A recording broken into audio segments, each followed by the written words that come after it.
नमस्कार प्यारे विद्यार्थियों, एक बार फिर आप सभी का स्वागत है Siddhi master online classes YouTube channel पर। उम्मीद करते हैं आप सब घर पे होंगे, स्वस्थ होंगे और अपनी तैयारी अच्छे तरीके से कर रहे होंगे। तो आपको पहले से ही क्या है, आपकी बेसिक समझ है, बेसिक जानकारी है, आपके अपना पढ़ने का तरीका है। तो यानी कि उम्मीद करते हैं आपको यहाँ पे जो पढ़ाया जाएगा उसमें आपको कुछ नया सीखने को मिलेगा। तो आज जो आपका रहेगा वो रहेगा हिस्ट्री का फलोचार। आज हम यहाँ जो करने वाले हैं वो है हिस्ट्री का फलोचार, पूरे इतिहास का फलोचार। कैसे आप समझोगे पूरे इतिहास को, तो आइए स्टार्ट करते हैं। जो इतिहास है, इतिहास में आपने क्या क्या पढ़ना है। तो पहले आपने पढ़ना है पृथ्वी की उत्पत्ति। पृथ्वी की उत्पत्ति पढ़ना है आपने, और या फिर पृथ्वी का भूगर्भिक विकास। पहले जो इतिहास में आपने पढ़ना है वो पढ़ना है पृथ्वी की उत्पत्ति और भूगर्भिक विकास। यानी कि पृथ्वी की उत्पत्ति कब हुई थी? 4 मिलियन वर्ष पूर्व। बिलियन वर्ष पूर्व यानी कि क्या हुई थी? पृथ्वी की उत्पत्ति हुई थी। तो पहले आपको ये पढ़ना है। हालांकि ये भूगोल का टॉपिक है बट डायरेक्टली इतिहास से जुड़ा हुआ है। ये क्या है? बेस है। जब तक आप इसको नहीं पढ़ोगे तो आप इतिहास को नहीं समझ पाओगे। तो जब पृथ्वी की उत्पत्ति हुई तो उसके बाद क्या है? उसके बाद जीव का विकास हुआ। जीव का या जीवन का विकास हुआ। जीवन का विकास हुआ धरती पे, यानी कि 3.5 बिलियन वर्ष पूर्व। यानी कि 3 बिलियन वर्ष पूर्व क्या हुआ? जीवन का विकास हुआ। और फिर धरती में क्या हुआ? धीरे धीरे यानी कि मानव का विकास हुआ।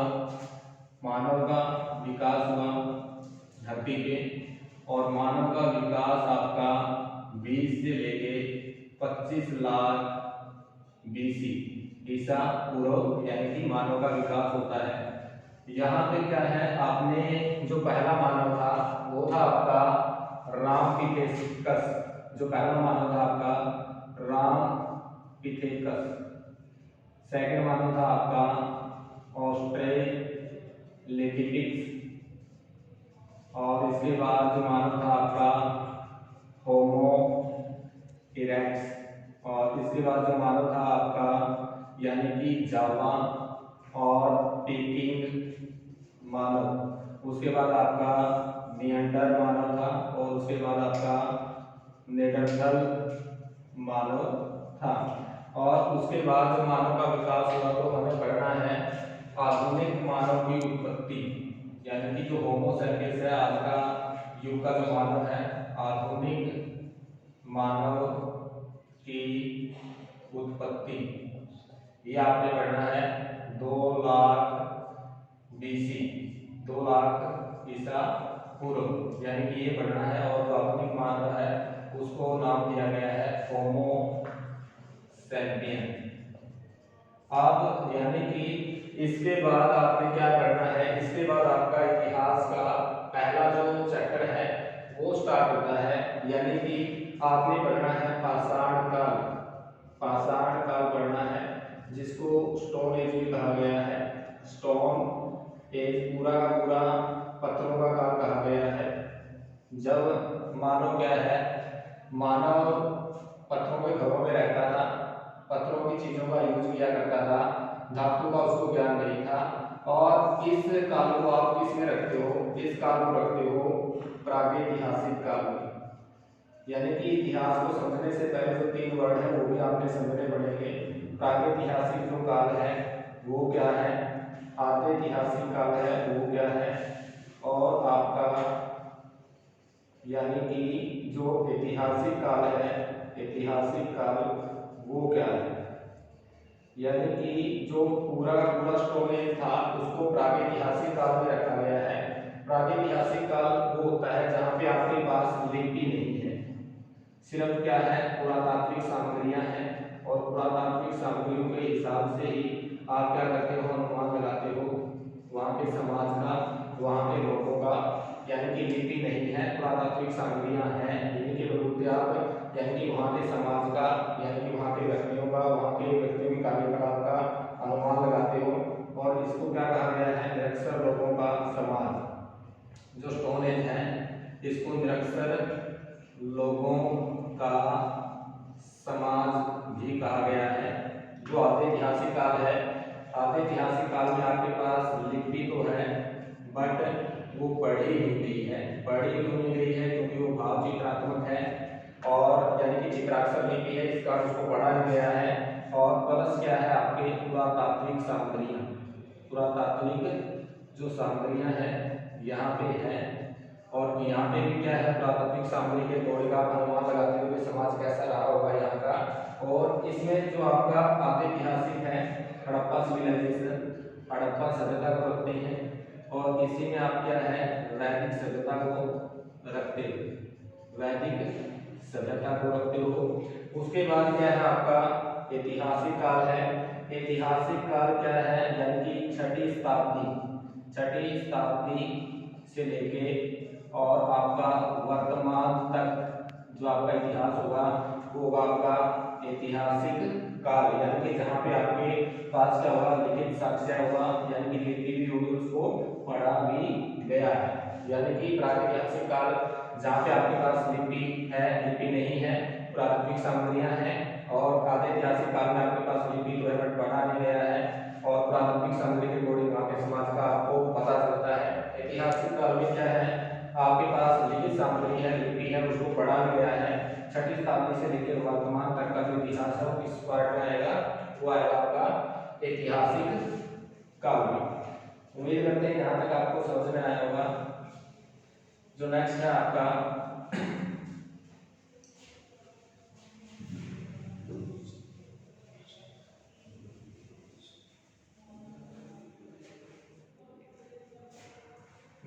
पूरा पाषाण काल के बाद यानी कि आपका जो आएगा, यानी कि इसको तीन भागों में डिवाइड किया गया है। एक तो पूरा पाषाण काल है और एक आपका सेकंड है मध्य पाषाण काल और उसके बाद है आपका नव पाषाण काल। और यानी कि जो पूरा पाषाण काल है उसको भी तीन भागों में बांटा गया है।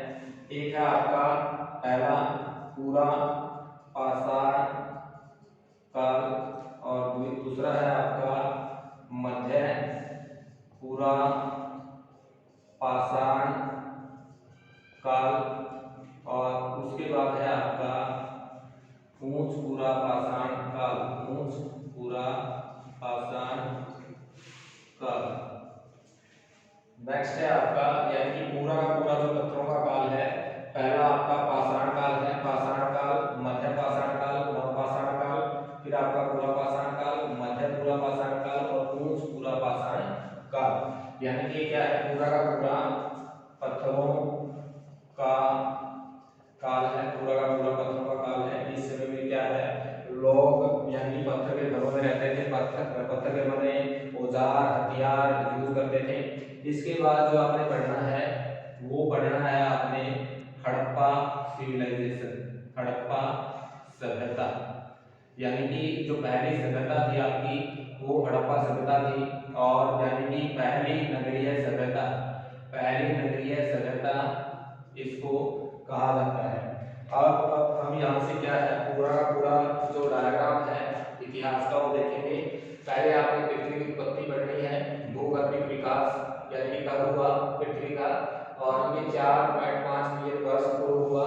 और फिर आपने जीवन का विकास 3.5 मिलियन वर्ष पूर्व हुआ, यानी पहले धरती का विकास होगा, फिर उस पर जीव आएंगे, फिर उस पर मानव आएंगे, फिर क्या है? सभ्यता का डेवलपमेंट होगा। यहाँ पे जो पृथ्वी की उत्पत्ति है यहाँ पे आपने क्या पढ़ना है?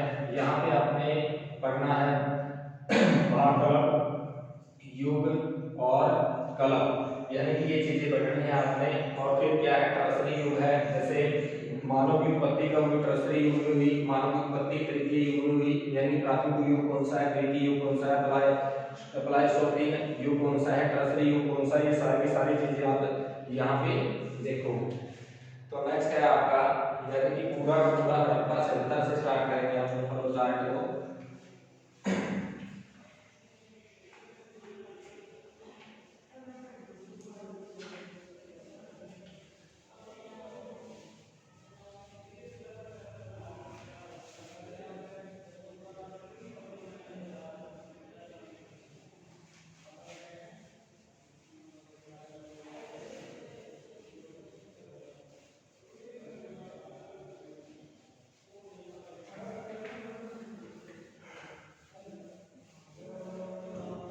अब आपका फ्लो चार्ट बढ़िया तरीके से स्टार्ट होता है। पहले जो आपने पढ़ना है वो पढ़ना है आपने हड़प्पा सभ्यता। हड़प्पा सभ्यता पढ़नी है आपने, और इसका क्या था टाइम पीरियड था, वो था 2500 से 1700 BC। और C14 कार्बन के अकॉर्डिंग यहाँ का जो कालक्रम था वो था 2350 से लेके 1750 BC। ये क्या थी, पहली नगरीय सभ्यता थी, पहली नगरीय सभ्यता थी। यानी कि इसमें कोई बाह्य नंबर नहीं था, बाह्य आडंबर नहीं था, और इसको किसी राजा के द्वारा नहीं बसाया गया। यानी कि जो हड़प्पा सिविलाइजेशन है आपकी, उसका जो टाइम पीरियड है मार्टिन व्हीलर के अकॉर्डिंग वो है आपका 2500 से 1700। और किस काल की सभ्यता है, ये आपकी आद्य ऐतिहासिक काल की सभ्यता है, आद्य ऐतिहासिक काल की सभ्यता है। क्योंकि यहाँ पे लिपि तो है बट भाव चित्रात्मक, यहाँ की लिपि कैसी है, भाव चित्रात्मक है, और भाव चित्रात्मक होने के कारण इसको पढ़ा नहीं गया है।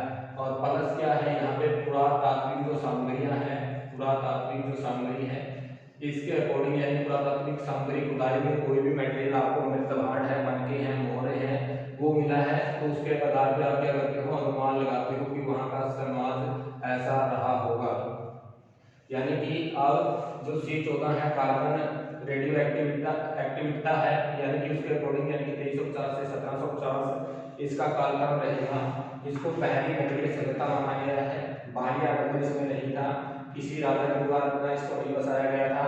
और यहाँ पे क्या है, जो व्यापार होता था मेसोपोटामिया की सभ्यता के साथ, मिस्र की सभ्यता के साथ, और जो मेसोपोटामिया है इसका आधुनिक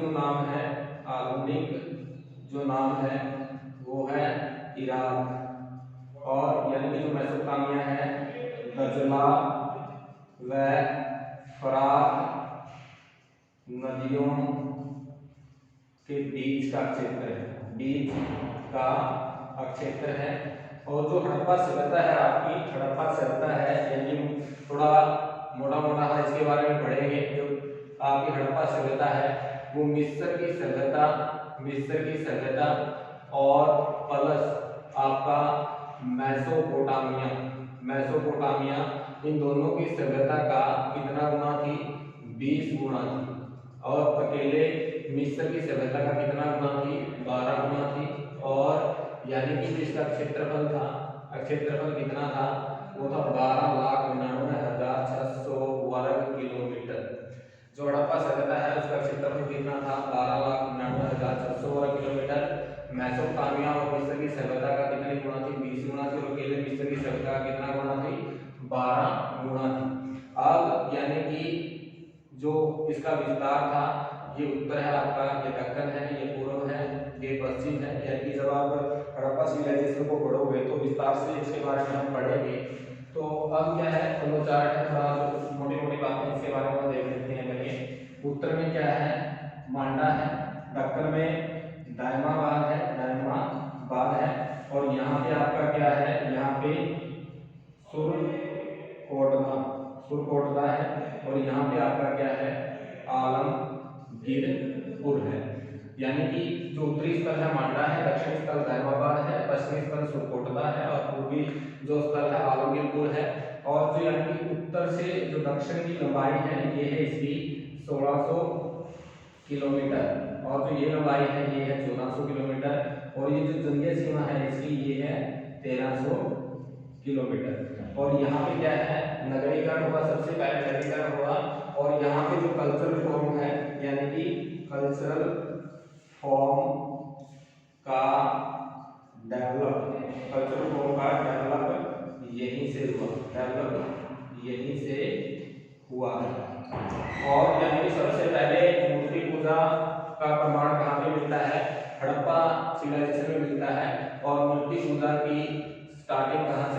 मिलती है। मूर्ति पूजा के पहले प्रमाण, पूजा की शुरुआत मानो या प्रमाण मानो कहाँ से मिलती है, वे यहीं से मिलते हैं, हड़प्पा सिविलाइजेशन से।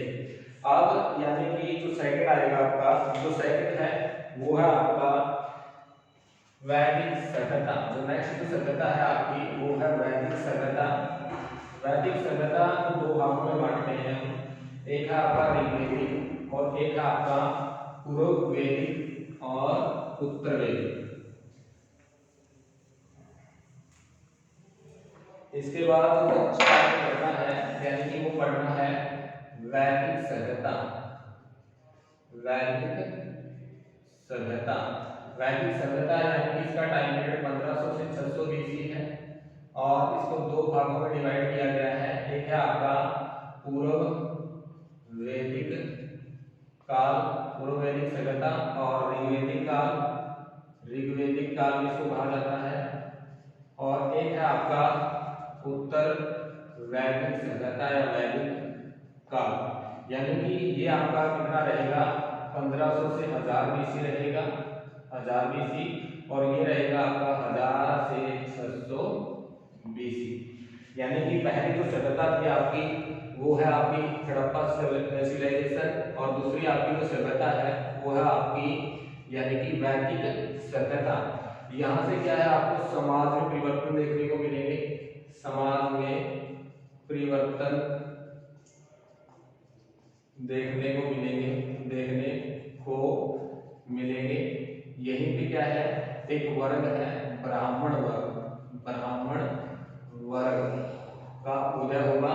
यहीं से आपका क्या है, सोसाइटी बनना आरंभ होगी, और यहीं से क्या होगा, मानव का कायाकल्प होगा। यहीं से क्या है, जो आपकी टैक्स सिस्टम है, कर व्यवस्था प्रणाली है, वो लागू होगी। यहीं पे क्या आपका राजा का संविधान बढ़ेगा। यहीं पे क्या है, जो संस्थाएं हैं वो डेवलप होगी, यानी कि जो वैदिक सभ्यता है वहाँ पे क्या है, आपको एक अलग समाज मिलेगा जहाँ पे क्या है, ब्राह्मण वर्ग का उदय होगा, और वहाँ पे क्या है, मानव का कायाकल्प होगा, कर व्यवस्था लागू होगी, राजा का संविधान होगा, संस्थाएं होगी, ठीक है। और यहाँ पे क्या है, और अलग परिवर्तन आपको दिखाई देंगे। उसके बाद यानी कि जो आपने पढ़ना है वो पढ़ना है महाजनपद काल, या फिर महाजनपद पढ़ने हैं आपने। महाजनपद कितने थे, टोटल 16 महाजनपद थे, और यानी कि भगवती सूत्र और अगुंतर निकाय, यानी कि इन दो ग्रंथों में 16 महाजनपदों का वर्णन है। एकमात्र जनपद आपका दक्कन में था, उसका नाम था असमक, और जो महाजनपद है यानी कि 6वीं शताब्दी ईसा पूर्व डेवलप हुए थे, शताब्दी ईसा पूर्व, और इसी को क्या कहा गया है, द्वितीय नगरीकरण कहा गया, द्वितीय नगरीकरण कहा गया। अब यानी कि देखो, हड़प्पा के बाद वैदिक के बाद महाजनपद काल यानी छठी ईसा पूर्व। तो यहाँ पे क्या है, इसको द्वितीय नगरीकरण क्यों कहा गया है, क्योंकि यहाँ पे सबसे पहले लोहे का साक्ष्य मिलेगा, लोहे के साक्ष्य मिले। यानी कि यहाँ पे आप देखोगे 1000 बीसी, यहाँ पे 1000 बीसी यूपी के एटा जिले के अंतरजी खेड़ा जगह पर सबसे पहले क्या मिले, लोहे के साक्ष्य मिले, लोहे का साक्ष्य। अब यहाँ पे क्या है, यहाँ पे हड़प्पा में किस धातु का प्रयोग करते थे, वो करते थे तांबा धातु का, ठीक है। और तांबा में क्या मिलाते थे, कांसा, और कांसा मिलाने से जो धातु बनती थी वो कौन सी बनती थी, टीन में कांसा, या तांबा में टीन मिलाने से कौन सी धातु बनती थी, यानी कि कांसा बनती थी। और इस कारण इसको क्या बोला गया है, कांस्य युगीन सभ्यता भी बोला गया है, कांस्य युगीन सभ्यता भी बोला गया है। यानी कि जब लोहे की खोज हुई तो क्या है, व्यापार में क्या हुआ, व्यापार में वृद्धि हुई, अधिशेष उत्पादन हुआ, और जो प्रशासनिक तंत्र वो आपका डेवलप हुआ, मजबूत हुआ, है। यानी कि लोहे के जब साक्ष्य मिले, लोहे का प्रयोग होने से क्या हुआ, व्यापार में वृद्धि हुई, ठीक है, अधिशेष उत्पादन हुआ, प्रशासनिक जो तंत्र है वो मजबूत हुआ। अब जो इसके बाद है जो नेक्स्ट सभ्यता है, नेक्स्ट सभ्यता आपने क्या रुचि पढ़नी है, सभ्यता पहली आएगी सभ्यता महाजनपद काल। महाजनपद काल में यानी कि 16 महाजनपद थे और उनमें जो सबसे शक्तिशाली महाजनपद था वो था आपका मगध। यानी कि यहाँ पे आपने क्या करना है, मगध का उत्कर्ष। मगध की राजधानी गिरिविज या राजगृह थी और मगध यानी कि शक्तिशाली क्या था, एक महाजनपद था और इसने सभी के सभी जो 16 महाजनपद थे अपने अंदर इसने क्या कर लिए थे, मिला लिए थे और ये सबसे शक्तिशाली हो गया था। यहाँ पे क्या मिलते थे, हाथी मिलते थे और जो किसमें युद्ध में काम आते थे। तो अलग अलग यानी कि यहाँ मगध में 7 वंशों ने राज किया, 7 वंशों ने यहाँ पे राज किया। यानी कि पहला वंश है हर्यक, द्वितीय है शिशुनाग और फिर आपका नंद, फिर है आपका मौर्य, फिर है आपका शुंग और फिर है आपका कर्ण और फिर है आपका सातवाहन। यानी कि जो आपका महाजनपद है, महाजनपद में सबसे शक्तिशाली महाजनपद कौन सा था, आपका मगध था। और मगध किसके लिए फेमस था, हाथियों के लिए फेमस था जो युद्ध में काम आते थे। तो यहाँ पे 7 वंशों ने क्या किया, राज किया। पहला जो वंश था हर्यक वंश था, इसको पितृहंता वंश भी कहा गया है, पितृहंता वंश भी इसको कहा गया है। द्वितीय था आपका शिशुनाग वंश और फिर आपने क्या करना है, नंद वंश पढ़ना है। और नंद वंश का जो अंतिम राजा था घना नंद शासक था और ये क्या था, बहुत ही दुराचारी था और इसने क्या किया था, चाणक्य का अपमान किया था। चाणक्य विष्णुगुप्त कौटिल्य चाणक्य और मूल नाम क्या था इसका, मूल नाम था इसका अजय। यानी कि चाणक्य का मूल नाम क्या था, मूल नाम था इसका अजय और इसका अपमान किया था किसने, घनानंद ने। और घनानंद ने जब अपमान किया तो जो चाणक्य है वो कहाँ पे गया था, वो विंध्याचल की पहाड़ियों में गया था और विंध्याचल की पहाड़ियों में राजकीय का खेल खेलते हुए कौन मिले थे इनको मिले थे चंद्रगुप्त। और चंद्रगुप्त को फिर इन्होंने तक्षशिला भेजा था अध्ययन के लिए, शिक्षा के लिए। तो कौन सा वंश आया, तो चंद्रगुप्त मौर्य के द्वारा मौर्य वंश की स्थापना हुई। कौटिल्य यानी चाणक्य की सहायता से, यानी कि फिर कौन से वंश की स्थापना हुई, मौर्य वंश की स्थापना हुई। और यहाँ पे आपको क्या है, भारत का पहली बार राजनीतिक एकीकरण देखने को मिलेगा, राजनीतिक एकीकरण देखने को मिलेगा, एकीकरण होगा। और इसी नंदवंश के टाइम में क्या है, इसी नंदवंश के टाइम में क्या होता है, सिकंदर का आक्रमण होता है, सिकंदर का आक्रमण होता है। और वो आक्रमण कब होता है, वो होता है 326 बीसी। यानी कि पहली जो सभ्यता है आपने पहले हड़प्पा सभ्यता पढ़ी है, कालक्रम क्या है 2500 से 1700 बीसी है। और C14 कार्बन विधि के अकॉर्डिंग कितना है कालक्रम, 2350 से 1750 है। इसको कांस्य युग सभ्यता कहा जाता है। और यहाँ पे क्या है, एक नगरीय क्रांति देखने को मिलती है, नगरीय क्रांति की शुरुआत होती है, एक नगरीय सभ्यता जिसको कहा जा सकता है। उसके बाद जो सभ्यता आती है वैदिक सभ्यता आती है। वैदिक सभ्यता का जो टाइम पीरियड है वो है 1500 से 600 बीसी और इसको 2 भागों में तोड़ा गया है। एक है आपका पूर्व वैदिक काल, ऋग्वैदिक काल और यानी कि इसका जो टाइम है 1500 से 600 है, 1500 से 1000 है ऋग्वैदिक का। और उत्तर वैदिक काल का जो टाइम पीरियड है वो 1000 से 600 बीसी है। अब उसके बाद यानी कि यहाँ पे क्या है, समाज में परिवर्तन देखने को मिलेगा और जो ब्राह्मण वर्ग है उसका उदय होगा और मानव का कायाकल्प होगा और क्रय व्यवस्था डेवलप होगी, राजा का संविधान लागू होगा, संस्थाएं बनेगी। अब उसके बाद क्या देखना आपने, उसके बाद आएंगे महाजनपद। यानी कि जो वैदिक टाइम पीरियड है, वैदिक टाइम पीरियड में क्या है, जो इकाई थी शासन की, पहले कुल, फिर ग्राम, फिर जन और फिर राष्ट्र। और इसी जन से क्या होगा, कन्वर्ट होके जनपद बनेगा और जनपद से क्या बनेगा, महाजनपद। और ये क्षेत्रीय प्रशासक अपने स्टार्ट करेंगे और सारी जगह पे निवास करने लगेंगे। अब जब यानी कि जब समाज का गठन होगा, यानी कि वर्ग बनेगा, तो क्या है, जब स्टेट डेवलप होंगे तो वहाँ पे संघर्ष भी होगा। तो यानी कि अब उसके बाद क्या है, महाजनपद में जो सबसे शक्तिशाली था वो कौन सा था, मगध था। यानी कि मगध क्या था, सबसे शक्तिशाली, सबसे शक्तिशाली आपका महाजनपद था। और ये किसके लिए फेमस था? हाथियों के लिए फेमस था। और हाथी किसमें काम आते थे? युद्ध में आते थे। यहाँ पे 7 वर्षों ने राज किया। पहला हरियुग, फिर शिशुनाग, नंद, मौर्य, शुंग, कर्ण और सातवाहन। और जो आपका ये है जो हरियुग शिशुनाग के बाद जो नंद वंश आता है, ये आपने पढ़ना है। उसमें शासक था घनानंद। और घनानंद ने किसका अपमान किया था? चाणक्य का अपमान किया था। और चाणक्य अपमानित होकर कहाँ चला गया था? विंध्याचल की पहाड़ियों में चला गया था। वहां पर राजनीति का खेल खेलते हुए कौन मिले थे? चंद्रगुप्त मौर्य। तो उन्होंने किस वंश की नींव डाल दी थी? मौर्य वंश की। अब उसके बाद यानी घनानंद के टाइम में क्या हुआ था? सिकंदर का आक्रमण हुआ था भारत के ऊपर। वो कब हुआ था? 326 BC में हुआ था। अब यानी कि जो मौर्य साम्राज्य है, यहीं पे आपको क्या होगा? राजनीतिक एकीकरण होगा। और मौर्य साम्राज्य के जस्ट बाद क्या पढ़ना आपने? मौर्य साम्राज्य के बाद पढ़ना है आपने मौर्योत्तर काल। मौर्योत्तर काल यहाँ पे क्या है? क्षेत्रीय छोटी छोटी शक्तियां आएंगी और वो क्या करेंगी? भारत के ऊपर अधिकार करेंगी। पहला आपका हिंद यवन, फिर आपका शक, फिर आपका पार्थियन और फिर आपका कुषाण, फिर आपका कुषाण। कुषाणों में सबसे महान शासक कनिष्क था। हिंद यवन यानी कि इनको बोला जाता है इंडो ग्रीक।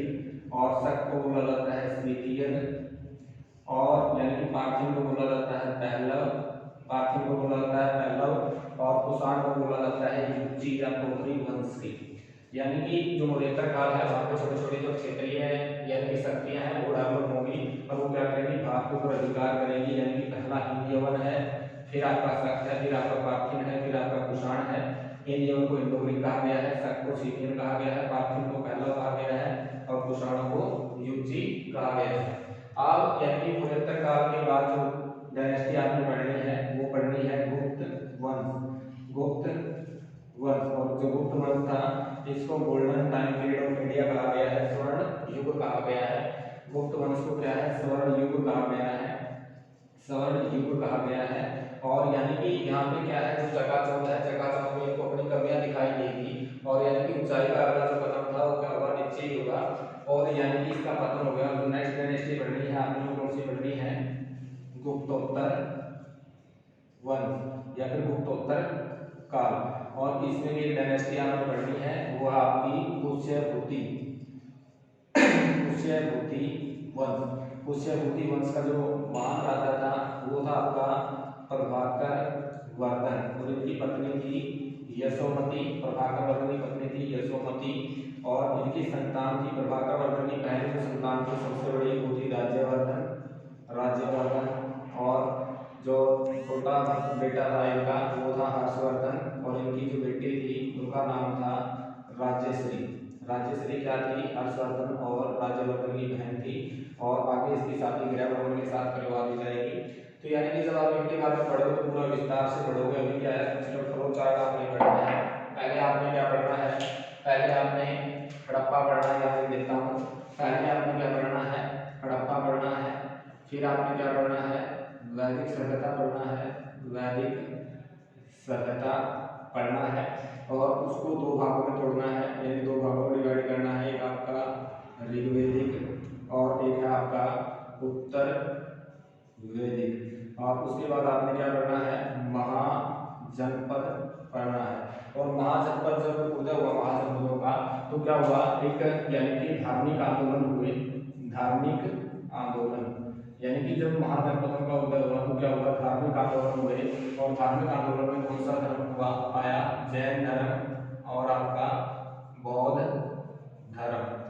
बौद्ध धर्म और जैन धर्म का उदय हुआ। जैन धर्म के संस्थापक पहले ऋषभदेव थे और संस्थापक थे महावीर। और बौद्ध धर्म के संस्थापक थे गौतम बुद्ध। और इनका नाम क्या था? यानी कि सिद्धार्थ था।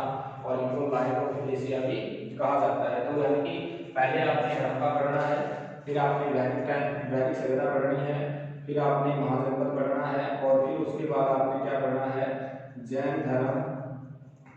धर्म और बौद्ध धर्म को पढ़ना है, बौद्ध धर्म को पढ़ना है।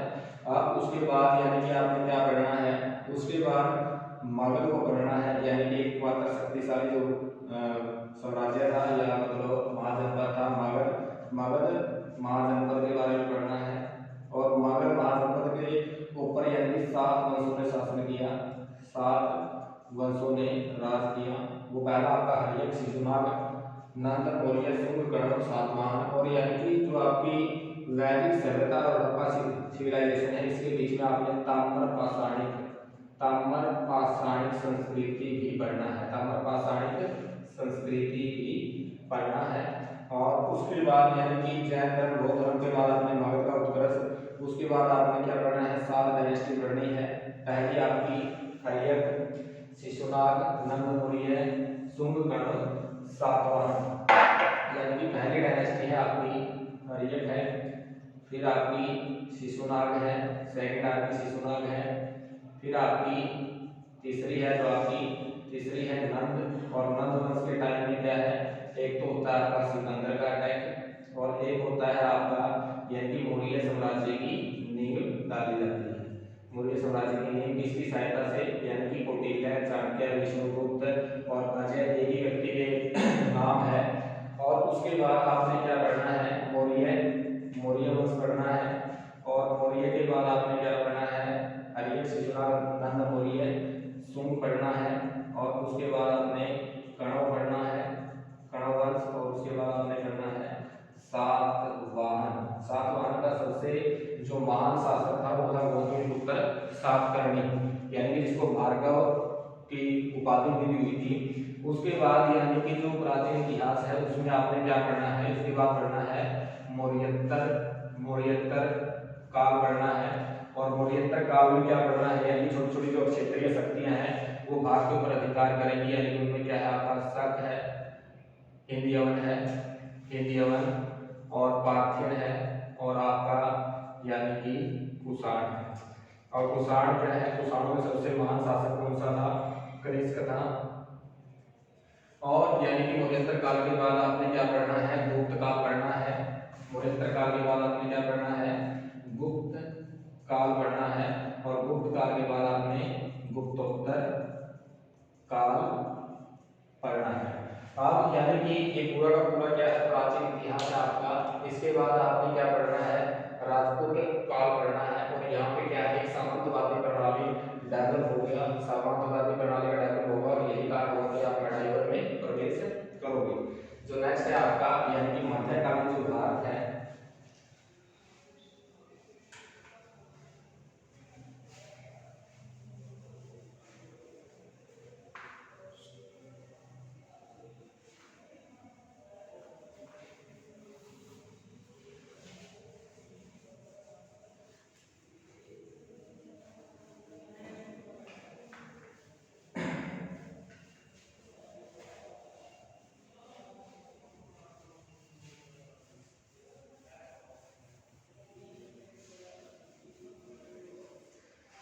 अब है आपका यानी कि मध्यकालीन भारत। मध्यकालीन भारत यानी कि पहले आपने क्या पढ़ना है, राजपूत काल पढ़ना है। राजपूत काल यानी कि 1191 और 1192 ईस्वी। यहाँ पे क्या है, घोरी का युद्ध होता है। घोरी का किसके साथ युद्ध होता है, पृथ्वीराज चौहान के साथ युद्ध होता है। और इसमें पृथ्वीराज चौहान की जीत होती है और घोरी की हार होती है। और 1192 में तराइन का द्वितीय युद्ध होता है और वो भी किसके बीच में होता है, घोरी और पृथ्वीराज चौहान। यानी कि तराइन के 2 युद्ध होते हैं। पहला आपका तराइन का युद्ध 1191 में होगा, द्वितीय 1192 में होगा। पहले में घोरी की हार होती है, द्वितीय में घोरी की क्या होती है, जीत होती है। तो यहाँ पे क्या है, पहले आपने राजपूत काल को देखना है। और राजपूत काल के बाद क्या है यानी कि जो आपके अरबी मुस्लिम और जो तुर्क आक्रमणकारी उनके बारे में पढ़ना है। यानी कि मुस्लिम, तुर्की और आपके जो अरबी आक्रमणकारी हैं उनके बारे में पढ़ना है। और यहाँ पे क्या है, 712 में आपने क्या पढ़ना है, मोहम्मद बिन कासिम को पढ़ना है। और इसने किसको हराया था, दाहिर को हराया था। और यहाँ पे इसने 712 में क्या लगाया था, पहले जजिया कर लगाया था, और जजिया क्या होता है? गैर इस्लामिक कर, गैर इस्लामिक कर इसको कहा जाता है। यानी कि 712 में जजिया पहली बार किसने लगाया था? वो लगाया था आपका मोहम्मद बिन कासिम ने लगाया था। और जजिया क्या होता है? गैर इस्लामिक कर होता है। और यहीं पे आपने क्या पढ़ना है? यहीं पे आपने मोहम्मद गजनवी, यहीं पे आपने क्या पढ़ना है? मोहम्मद गजनवी को पढ़ना है, जिसने 17 बार भारत के ऊपर आक्रमण किया, भारत के ऊपर आक्रमण किया। और यानी कि इसको उपाधि क्या दी गई थी? यामिन उल मिल्लाह, यामिन उल मिल्लाह की उपाधि दी गई थी।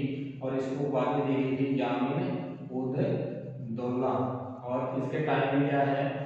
अलबैरूनी रहता था, अलबैरूनी आया था, अलबैरूनी, कुतुबी आया था, कुतुबी आया था, और फिरदौसी आया था। फिरदौसी ने क्या लिखा है? इसको फारसी भाषा का जनक भी कहा जाता है।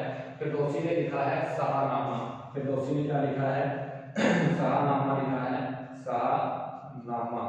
और कुतुबी ने क्या लिखा है? तारीख ए यामिनी लिखी है। और जो अलबैरूनी है इसने क्या लिखा है? तहकीक, तहकीक ए हिंद लिखी है, या फिर इसी को कहा जाता है किताब उल हिंद। ये सभी पेपर में पूछे गए हैं, यानी कि जो अलबैरूनी की पुस्तक है वो भी पेपर में पूछी गई है, कुतुबी की पूछी गई है, फिरदौसी की पूछी गई है। फिरदौसी को फारसी भाषा का जनक कहा जाता है। फिरदौसी ने शाहनामा लिखी है, कुतुबी ने तारीख यामीन लिखी है, अलबैरूनी ने तहकीक हिंद यानी किताब उल हिंद लिखी है। इसकी उपाधि यामिन उद दौला था, उद्दौला और यामिन उल मिल्लाह थी। और मोहम्मद गजनवी ने 17 बार भारत पे अटैक किए हैं। उसके बाद लोधी के बारे में पढ़ना है, और उसके बाद में आपने क्या पढ़ना है? दिल्ली सल्तनत। उसके बाद आपने क्या पढ़ना है? दिल्ली सल्तनत पढ़ना है। और इस पे क्या है? पहला 5 वंश शासन करेंगे, गुलाम, खिलजी और तुगलक और सैयद, और उसके बाद आपका लोधी। यानी कि आपने क्या पढ़ना है? दिल्ली सल्तनत पढ़ना है। और दिल्ली सल्तनत के ऊपर क्या है? 5 डायनेस्टी राज करेंगे, पहला गुलाम, फिर तुगलक, फिर सैयद, फिर लोधी। यानी कि ये रहेगा आपका 1206 से 1290, ये रहेगा 1290 से लेके 1320, और ये रहेगा 1320 से लेके 1414, और ये रहेगा 1414 से लेके 1451, और ये 1451 से लेके 1526। और यानी कि जो पहला शासक है गुलाम वंश का, वो है आपका कुतुबुद्दीन ऐबक, कुतुबुद्दीन ऐबक। यानी कि जो गुलाम डायनेस्टी है उसका पहला शासक क्या है? कुतुबुद्दीन ऐबक है। और यानी कि जो खिलजी वंश है उसका शासक है आपका जलालुद्दीन खिलजी, जलालुद्दीन खिलजी, जलालुद्दीन खिलजी है। और जो आपका तुगलक डायनेस्टी है उसका शासक है गयासुद्दीन, गयासुद्दीन तुगलक। और जो आपका सैयद वंश है उसका है पहला शासक खिजर खां। और लोधी वंश का है पहला बहलोल लोधी, बहलोल लोधी। यानी कि आपने क्या पढ़ना है? आपने 5 वंश पढ़ने हैं दिल्ली सल्तनत में। पहला आपका गुलाम है, और दूसरा खिलजी है, तृतीय तुगलक है, फिर आपका चौथा सैयद है, और फिर आपका लोधी है। गुलाम वंश 1206 से 90 तक पहला शासक कुतुबुद्दीन ऐबक है। द्वितीय जो वंश है आपका खिलजी वंश 1290 से लेकर 1320, और पहला शासक कौन सा है? जलालुद्दीन खिलजी है, जलालुद्दीन खिलजी है। पहला गुलाम है, फिर आपका खिलजी है, फिर आपका तुगलक है, सैयद है, लोधी है। पहला 1206 से 90, खिलजी 1290 से 1320, और तुगलक 1320 से 1414, और सैयद आपका 1414 से 1451, लोधी आपका 1451 से 1526। यानी कि बहलोल लोधी इसका पहला शासक होगा। अब यानी कि यहाँ पे आते हैं अपन, तो यानी कि यहाँ पे क्या है? 1526, यानी कि जो आपका इब्राहिम लोधी है अंतिम शासक है, इब्राहिम लोधी, यानी कि लोधी वंश का। लोधी वंश का पहला शासक कौन सा था? बहलोल लोधी। और द्वितीय कौन सा था? सिकंदर लोधी। और सिकंदर लोधी यहाँ से काफी बार पेपर में क्वेश्चन पूछा गया है। 1504 में आगरा शहर को किसने बसाया था? 1504 में आगरा शहर बसाया था सिकंदर लोधी ने। ठीक है, तो इब्राहिम लोधी का किसके साथ युद्ध होता है? इब्राहिम लोधी का युद्ध होता है बाबर के साथ। बाबर की इसमें विजय होती है, और आपका इब्राहिम लोधी क्या होती है? हार होती है। और बाबर ने यहीं पे क्या है, यहीं पे पहली बार तोप खाने का और बारूद का प्रयोग किया था और मुगल वंश की नींव डाली थी। तो आप कह सकते हो मुगल वंश की नींव कहाँ से पड़ी थी, तो पानीपत की पहली लड़ाई से पड़ी थी। पानीपत का जो पहला युद्ध है किसके बीच हुआ था, 1526 में इब्राहिम लोधी और बाबर के बीच में, और यही पहला युद्ध था जहाँ पे बाबर ने तोपखाने और बारूद का प्रयोग किया था। और इसके जो तोपची थे वो थे अली कुली मुस्तफा, एक था अली और एक था मुस्तफा। ठीक है। अब बाबर ने 5 बार अटैक किया भारत के ऊपर, और जो 1527 में खानवा का युद्ध लड़ा उसमें इसने गाजी की उपाधि धारण की। और उसके बाद है आपका यानी कि मुगल काल में आपने क्या पढ़ना है, मुगल शासकों के बारे में पढ़ना है। मुगल शासक जो आपके लिए इम्पोर्टेंट है वो है आपका बादशाह यानी कि बी से आपका बाबर है, एच से आपका हुमायूं है, और ए से आपका अकबर है, और जे से आपका जहांगीर है, और एस से आपका शाहजहां है, और ए से आपका औरंगजेब। यानी कि ये क्या है आपका मुगल काल है, और इन्हीं शासकों को आपने पढ़ना है। पहला बाबर, फिर हुमायूं, फिर अकबर, फिर जहांगीर, फिर शाहजहां और फिर औरंगजेब। यानी कि काफी बार एसएससी में क्वेश्चन पुट अप भी किया है। पहला अधिकारी, पहला जो शासक है मुगल काल का वो बाबर है, द्वितीय हुमायूं है, फिर अकबर है, फिर जहांगीर है, फिर शाहजहां है, फिर औरंगजेब है। अब यानी कि बाबर ने मुगल वंश की स्थापना कब की थी, 1526 में की थी, और औरंगजेब की मृत्यु कब हुई थी, 1707 में। यानी कि 1526 से लेके 1707 तक आपका क्या है मुगल काल रहता है। और उसके बाद यानी कि 1760 से लेके 1857 या 58 तक आपका यानी कि जो सेकंड आएगा वो आपका उत्तरोत्तर मुगल काल, उत्तरोत्तर मुगल काल। यानी कि उत्तरोत्तर मुगल काल जब 1707 में औरंगजेब की मृत्यु होती है तो यदुनाथ सरकार ने कहा था कि जब सोने को ही जंग लग गया तो लोहा क्या करेगा। अब उसके बाद क्या है, छोटे छोटे जो शासक हैं यानी कि इतने महान शासक नहीं थे, तो वहाँ पे क्या है जो मुगल काल है उसका पतन होना स्वाभाविक सी बात थी। तो उसने क्या किया, यानी कि इसके बाद जैसे खुर्शीर है, जहांगीर शाह है, या फिर रफीउद्दौला है, रफीउद्दर्जात है, मोहम्मद शाह है, बहादुर शाह फर्स्ट है, अकबर फर्स्ट है, बहादुर शाह जफर है। यानी कि जो अंतिम शासक था मुगल काल का वो कौन सा था, बहादुर शाह जफर, जिसकी रंगून में मृत्यु हुई थी। और इसको 1857 की जो क्रांति हुई थी उसका नेता बनाया गया था, और उसके साथ भगत खां को भी दिल्ली का नेतृत्व की कमान सौंपी गई थी। अब यानी कि जो मुगल काल है, मुगल काल से पहले आपको क्या देखना है, जो आपका ये है यानी कि तुगलक वंश है। तुगलक वंश के टाइम में यानी कि एक तो 1336 और एक 1337 यानी कि दो साम्राज्यों का उदय होता है। पहला आपका विजयनगर साम्राज्य, और द्वितीय है आपका बहमनी साम्राज्य।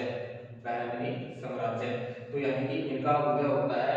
और इसके जस्ट बाद आपने क्या देखना है, इसके बाद देखना है सूफी सिलसिले, यानी कि सूफी सिलसिले, सूफी विचारधारा और उनके जो संत हैं उनके बारे में आपने पढ़ना है। अब उत्तरोत्तर मुगल काल के बाद क्या पढ़ना है, आपने पढ़ना है यानी कि क्या होगा आपका 1757, 23 जून 1757 को हुआ पलासी का युद्ध, और 1764 में होगा बक्सर का युद्ध। और यहाँ से क्या है अंग्रेजों को भारत में इन्विटेशन मिल गया, और उन्होंने क्या कर लिया, भारत में अपनी व्यापारिक फैक्ट्रियां यानी कि भारत में यूरोपियन कंपनियों का आगमन, यूरोपियन कंपनियों का आगमन हुआ। और अब क्या है जो अंग्रेज हैं उनकी जो दमनकारी नीतियां हैं उनके कारण क्या होता है, अंग्रेजों की शोषणकारी दमनकारी नीतियों के कारण, ठीक है, तो क्या होता है 1857 का रिवोल्ट होता है, 1857 का विद्रोह होता है। अब 1857 के विद्रोह के जस्ट बाद क्या होता है, 1858 में यानी कि जो अपना भारत का शासन है महारानी विक्टोरिया के हाथों में चला जाता है। जो ब्रिटिश ईस्ट इंडिया कंपनी जो 1600 में आई थी भारत में उसका खात्मा हो जाता है, और महारानी विक्टोरिया के हाथों में अपना जो शासन है वो चला जाता है, यानी कि ताज के हाथों में अपना शासन चला जाता है। अब इसके बाद क्या है 1858 के बाद क्या होते हैं अलग अलग यानी कि जो धार्मिक आंदोलन है वो होते हैं, छोटी छोटी संस्थाएं आती हैं, यानी कि यहाँ पे क्या है, गांधीवादी युग भी आएगा, राष्ट्रवादी युग भी आएगा, और यहाँ पे धर्मदल नरमदल भी आएगा। और उसके बाद आपने क्या पढ़ना है, कांग्रेस। कांग्रेस की स्थापना पढ़नी है, कब हुई थी, यानी कि ये हुई थी 1885 में, किसके द्वारा, अंग्रेज यानी कि ए.ओ. के द्वारा की गई थी। और यहीं से क्या है, आपके भारत की स्वतंत्रता की नींव बढ़ेगी, भारत की स्वतंत्रता के लिए प्रयास होगा। और जो नेक्स्ट है, मतलब यानी कि जो फ्लो चार्ट रहता है हिस्ट्री का, नेक्स्ट वीडियो में देखेंगे।